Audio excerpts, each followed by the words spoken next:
Hi, I am here to review a book named The World is Flat by Thomas L. Friedman. This book came out in 2005 and it quickly became one of the most talked about books on globalization. Friedman is a journalist for the New York Times and he has won the Pulitzer Prize several times. His gift is in explaining complicated international issues in a way that ordinary readers can understand. The central idea of this book is simple but powerful. Friedman says that the world has become flat.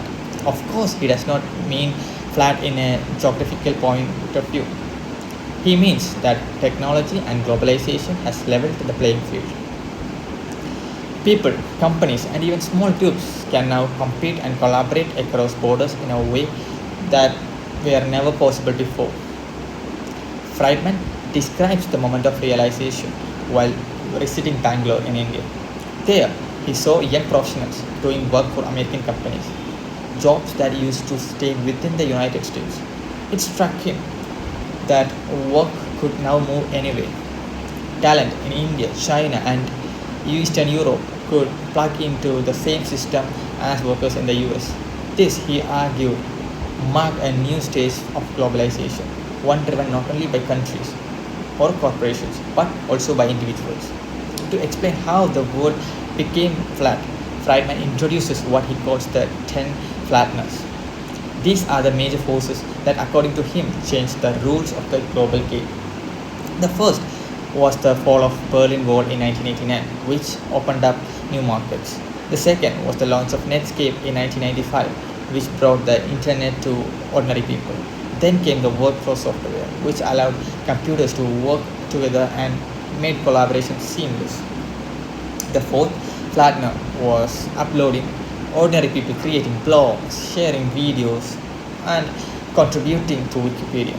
The fifth was outsourcing, where companies sent tasks like customer service to countries with lower costs. The sixth was offshoring, moving entire factories overseas.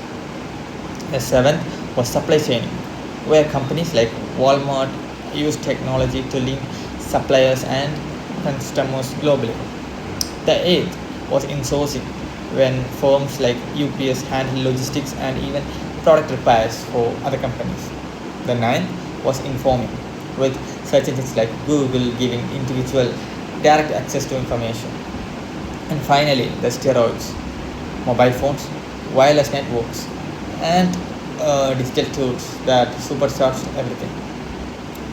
What makes these ideas memorable is the way Friedman illustrates them. He tells stories, tells supply chain linking many countries, Walmart's logistic connecting producers and consumers, and UPS repairing laptops for Toshiba. These stories make it easy to see how globalization works in practice. One of his most striking claims is the Dell theory of conflict prevention. Friedman argues that countries tied into the same supply chains will avoid war because conflict would be too costly. He points to examples like India and Pakistan stepping back from conflict in 2002 because war would have damaged India's IT outsourcing industry. It's an optimistic view of globalization as a force of peace. At the same time, Friedman warns that the United States faces a quiet crisis. While other countries are improving their education and skills, America risks falling behind. In his view, the key to survival in a flat world is adaptability. People must keep learning and updating their skills if they want to remain competitive. Now, let me turn to the strengths of this book. First, Friedman makes big ideas clear and easy to follow. His 10 flatness give us a framework that is memorable and practical. Second, he was very ahead of his time. In 2005, many people had not yet realized how deeply the internet, outsourcing, and supply chain would have transformed our lives. Reading the book now, it is impressive how much he got right. Third, the book is engaging. The storytelling, the metaphors, and the examples keep readers interested even if they are not experts in economics or technology. And finally, the tone is inspiring. Friedman believes that individuals anywhere in the world can succeed if they have skills and creativity. But the book is not without weaknesses. One major criticism is that Friedman exaggerates how flat the world really is. Yes, technology has connected us but huge inequalities remain. Not everyone has access to good education or reliable technology. For many people, the playing field is still far from level. Another problem is that Friedman focuses mostly on winners of globalization. Outsourcing created opportunities in India, but it also caused job losses in parts of the United States and Europe. The social costs, unemployment, community decline, political backslash are not explored deeply in the book. His theory, his theory that supply chains prevent conflict also looks less convincing today. Economic ties can make war less attractive, but they can not erase political ideologies or nationalism. Russia's invasion of Ukraine, despite strong trade links, is a reminder that economics does not always stop conflict. And finally, the book is written mainly from an American perspective. Friedman is concerned only about US competitiveness, which makes sense for his audience, but it means the voices of poorer nations are not given equal weight. Looking at the book from today's perspective, almost 20 years later, I would say it is both highly relevant and somewhat incomplete. Relevant because so much of what Friedman described, remote work, digital tools, global supply chains, is now a part of daily life. Incomplete because globalization has faced setbacks as well, trade wars, protectionist policies, and even pandemics that disrupted supply chains.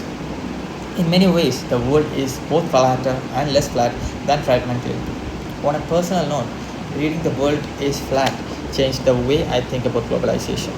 I used to see it as something controlled by governments or big corporations.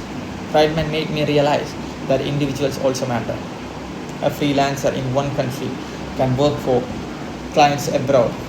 A student can take online courses from universities in another continent. A small business can sell products to customers around the world. This perspective is empowering. At the same time, the book also reminded me that globalization brings challenges. Not everyone benefits equally. Many communities lose jobs and struggle to adapt.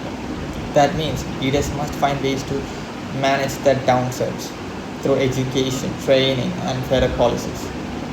Friedman's book made me more aware of both the opportunities and the risks. In the end, the world is flat is not perfect, but it gives us a framework to understand the forces shaping our world. It explains why our lives feel more connected and why competition now comes from everywhere. It encourages us to adapt, to keep learning, and to see ourselves as part of a global system. For management students, professionals, and anyone interested in globalization, it remains a thought provoking read.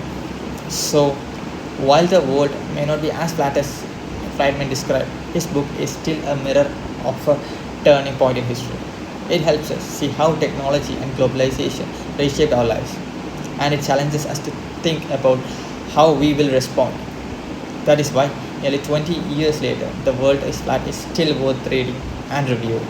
Thank you.